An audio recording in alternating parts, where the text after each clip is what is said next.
이 강의는 제가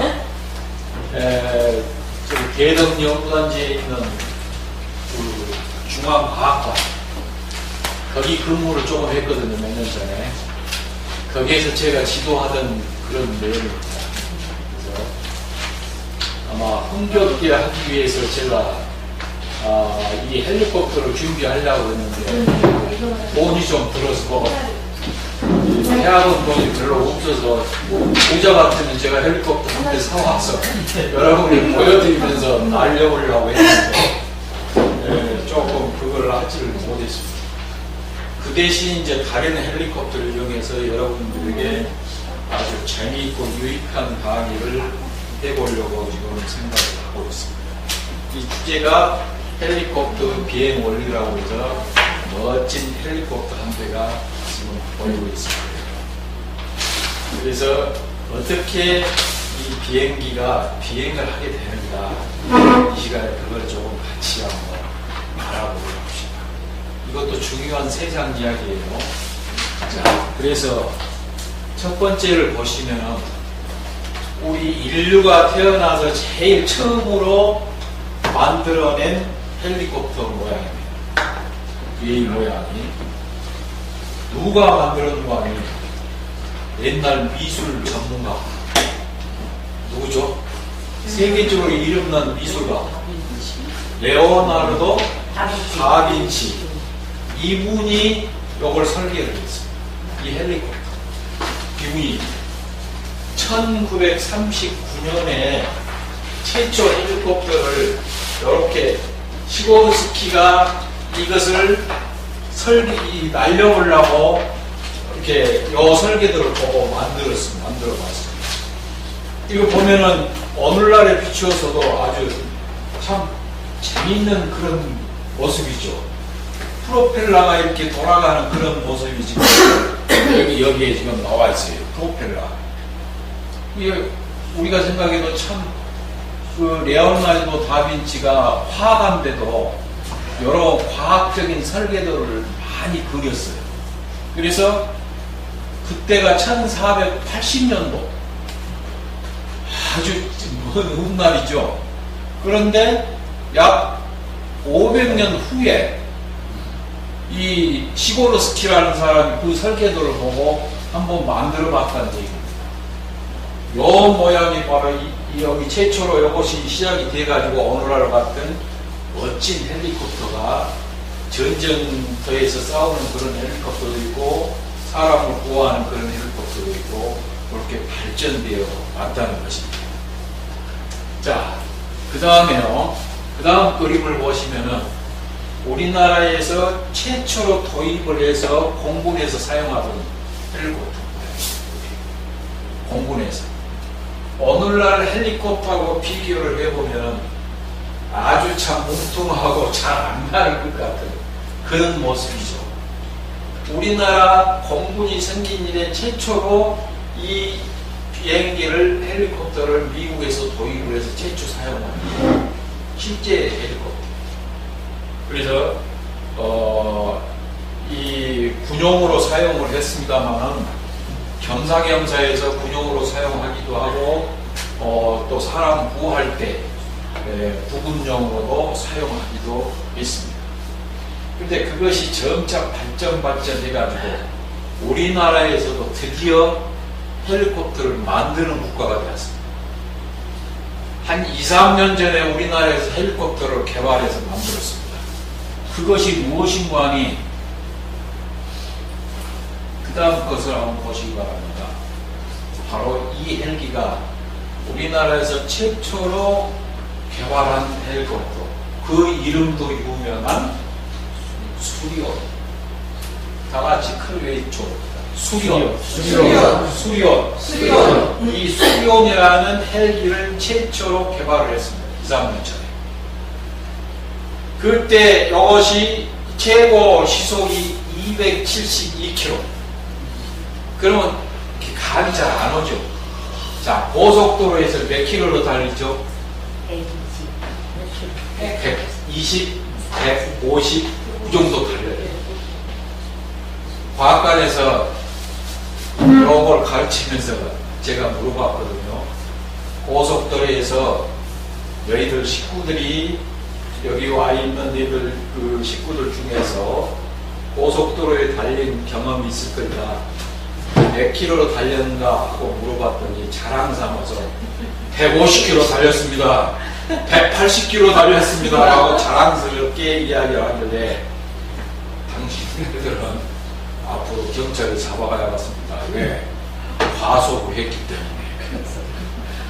고속도로에서는 최고로 달려봐야 150, 과속을 해서 그 끈을 망정, 대개 130, 120 많이 하잖아요.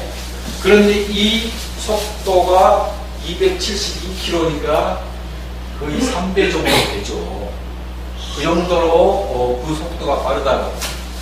여기에 2시간 30분간 9명을 태우고 비행을 할 수 있는 그런 아주 세계적으로 이름난 성능이 좋은 그런 헬리콥터를 만들었는데 여러 가지 실험을 거쳤어요. 여기서 여러 가지 실험. 시베리아 벌판에서 겨울에 아주 높은 산악지대 위에까지 올라가가지고 거기서까지 실험을 해봤고, 호버링 실험도 거기에서 해봤어요. 호버링이라는 것은 헬리콥터만이 갖고 있는 특징제인 거예요. 제자리에서 비행하는 것을 가리켜 호버링이라고 합니다. 큰 소리로 다 같이 따라서 해봅시다. 호버링. 이것은 머릿속에 좀 두시기 바랍니다. 호버링. 딱 멈춰서 비행하는 것. 일반 비행기는 멈출 수가 없습니다. 이 헬리콥터만이 멈춰서 비행할 수가 있어요. 그 멈춰서 비행하는 것을 호버링이라고 합니다. 호버링이라고요. 그래서 이 헬리콥터 대당 가격이 얼마인가 하니 185억 원, 200억 원에 다. 요거 한 대 만들어내는. 그럼 무엇으로 만들었을까요? 누구 돈으로? 누구 돈으로 만들었어? 세금으로. 우리 세금으로 만들었어. 그러면 요걸 10대만 만들어도 1850억이 된다는 얘기예요. 그러면 세금 안 들이고 만들 수 있는 방법이 있습니다. 아시는 분 손 한번 들어서 이야기해 주십시오. 세금 185억이라는 한 대 만드는데 185억인데 세금 안 들이고 하는 방법이 있습니다. 자, 한번 생각해보면 알 수 있어요. 세금 안 들이고. 그러면 그 외국 수출하는 걸로 하면. 아이, 맞아요. 수출을 많이 할수록 거기서 무엇이 생깁니까? 이익금이 생겨요. 그 이익금 가지고 다시 만들 수 있다는 얘기예요. 그러면 세금을 덜 들여도 만들 수가 있습니다. 그러면 우리 어머님 같은 경우는 얼마 받으랍니까? 한 대를? 그만 배는 이상 받아야지. 360억 정도. 네. 그러면 배를 받으면 어떻겠습니까? 안 팔리지. 안 팔리죠. 정천 가격을 불러야 사가죠. 그래 안 하면 성능이 아주 좋든지 누구도 따라올 수 없는 그런 성능을 가지든지 하면은 사가겠죠. 사업을 하시는구나. 그렇게. 그래서 여하튼 그래도 적어도 200억 좀 이상은 받아야겠죠. 250억 정도. 그렇게 해서 외국에다가 많이 홍보를 해가지고 많이 팔수록 우리 돈, 그 세금이 덜 들어간다는 얘기예요. 이것을 가지고 이 수리온을 가지고 어떤 실험을 했는가 한번 봅시다. 수리온 LED는 조금 이따 동영상 한번 보기로 하고요. 플레어 실험이라고 공중에서 여러 가지 불빛을 내고 또 이렇게 실탄을 쏘고 하는 이런 실험을 해봤고, 또 섬광이 팍 퍼지는 그런 실험까지 다 해봤고, 레펠 실험이라는 것은 군인들이 위에서 밧줄을 타고 이렇게 내려오는 실험이에요. 요게 잘 안 만들어졌으면 만약에 이것이 호버링을 하지 못하고 흔들려 버리면 어떠겠어요? 군인들이 작전하는데 밧줄을 타고 내려올 때 흔들리면은 잘못하다 떨어지려는 거였습니다.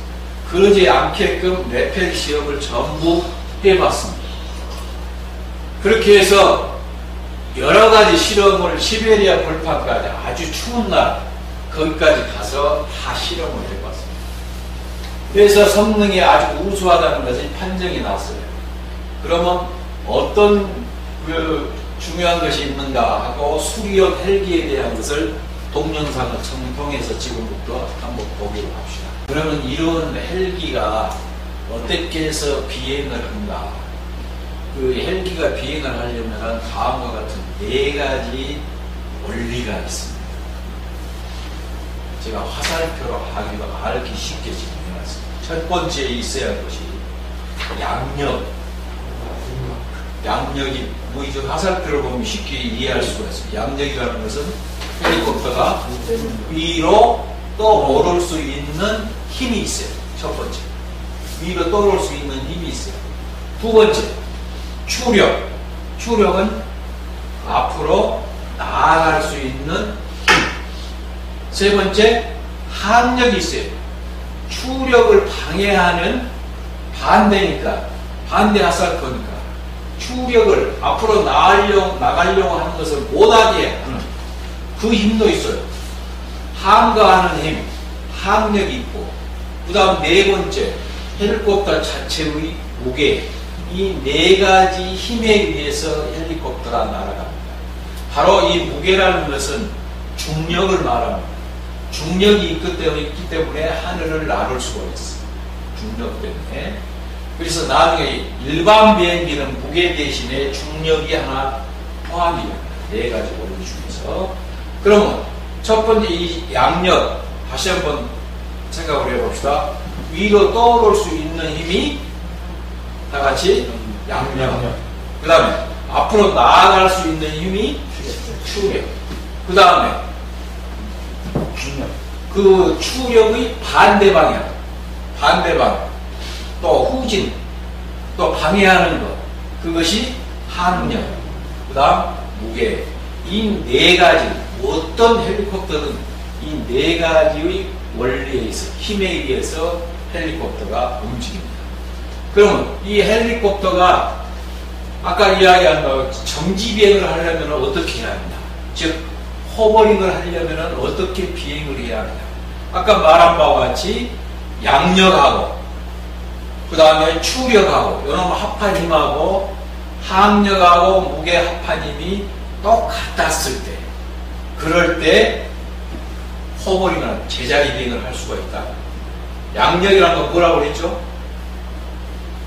뜨는 힘하고 추력은 앞으로 나아가려고 하는 힘, 그런 합한 힘하고, 그 다음에 항력, 반대 방향, 추력의 반대 방향, 그 다음에 무게 합한 힘하고, 그것이 똑같았을 때 멈춘다. 그러니까 떠서 나가려고 하는 힘, 나가지 못하게 하려고 하는 힘, 요게 합해졌을 때 바로 호버링, 정지 상태가 된다. 그 다음에 양력과 추력이 항력과 무게를 합한 것보다 더 그 힘이 컸을 때는 어떤다고요? 상승 비행. 위로 떠올려고 하는 그 힘이 더 크기 때문에 상승을 할 수가 있다. 그 다음에 그 반대는 하향 비행, 하강 비행을 합니다. 그러니까 상승, 하강, 호버링, 그 4가지 힘에 의해서 저건 역시 움직이게 된다. 그러면 이제 헬리콥터 그 안에서 조종사가 조종을 하겠죠. 그러면 그냥 그 상태에서 왼쪽으로 가고 오른쪽으로 가고 방향을 틀 때는 어떻게 하느냐. 그 다음을 보시면 알 수가 있어요. 그 다음을 보시면은 여러 힘들이 합해져서 전진할 수 있는 비행은 항력하고 추력, 양력이 무게하고 똑같았을 때 추력이 항력보다 더 크다면은 이것은 수평 행진 비행을 나란히 비행을 할 수 있는데, 이때 힘이 크기에 따라서 나란히 하는데 여기에 있는 프로펠러의 방향에 따라서 앞으로 전진 비행하고 후진 비행을 한다는 거예요. 그러니까 어찌 됐든 간에 전진을 하든 후진을 하든 호버링을 하든 간에 항력, 양력, 추력, 무게 이 네 가지가 어떻게 작용하느냐에 따라서 달라진다. 그걸 누가 조정을 해요? 이 크기를 갖게 한다든지 크게 한다든지 작게 한다든지 누가 조정을 하고 있습니까? 조종사가 그 안에서 조종관을 잡고 그 형태를 할 수 있게끔 한다. 움직일 수 있게끔. 그렇게 해서 헬리콥터가 움직이는데 더 자세한 내용은 이 시간이 없기 때문에 대강 이 정도만 아시고 이 시간에 제가 가지고 온 헬리콥터를 돈이 없어서 못 사왔지만 아주 싼 걸로 헬리콥터 준비했습니다. 이게 바로 종이 헬리콥터예요. 종이 헬리콥터인데 제가 딱 그려가지고 이것도 규격이 잘 맞아야 잘 날라요. 이런 식으로 A4용지에다가 여기 길게 한다고 해서 좋은 건 아닙니다. 이 규격의 이 날개 부분과 손잡이 부분을 비율을 잘 맞춰가지고 제가 그려서 잘라가지고 가지고 오겠습니다. 그래서 지금부터 이걸 가지고 한번 만들어 보도록 하겠습니다. 거기가 점선은 무엇이죠? 접는 선. 그 다음에 실선은 자르는 선. 자르는 것은 제가 다 잘라놨습니다. 미리서. 잘라놨죠? 자, 그럼 지금부터 한번 접어보기로 하겠습니다. 자, 위에 이것이 날개 부분, 여기 아래 부분이 손잡이 부분입니다. 자, 그러면 손잡이 부분부터 한번 접어봅시다. 그 선을 중심으로 해서 이와 같이 한번 접어봅시다. 놓고 한쪽으로 접고 반대도 이렇게 접습니다.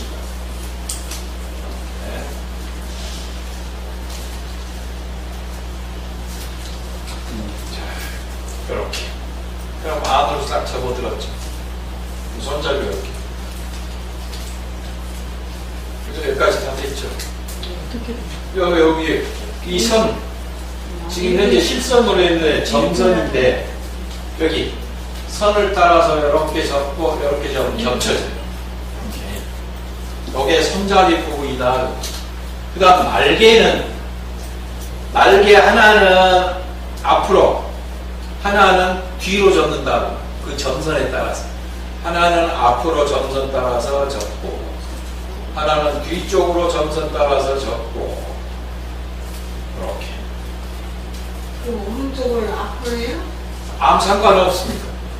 아무거나 하나는 앞으로 하나는 뒤로 이렇게 접습니다. 그럼 이렇게 돼 있죠? 네. 자, 이번에는 손잡이를 오른손에 딱 잡고요. 손잡이를 잡고 아래서부터 위로 쭉 올립니다. 날개를 쭉 올려요. 이렇게. 그럼 무슨 모양이죠? 지금 현재 Y자 모양이거든요. Y자 모양 되죠? Y자 모양이 안 되고 수평이 되면 잘 안 돼요. 이와 같은 Y자 모양이 돼야 한다. 자, 헬리콥터 한 대 만들었습니다. 그러면 잘 나르나 봐야겠죠? 아까 네 가지 힘이 작용해갖고 잘 나르나 봐야겠죠? 자, 3분의 1 지점을 가만히 잡으세요. 가만히. 엄지, 검지로 가만히 꽉 잡지 말고 가만히 잡으세요. 자, 이번에는 의자 위로 올라가십시오. 의자 위로 올라가세요. 의자 위로 올라가서 바닥 쪽을 향해서 두 손가락을 놔보세요. 책상에 떨어지지 않고 바닥에 떨어지도록. 그러면 더 오랫동안 나르니까. 자, 놔보세요.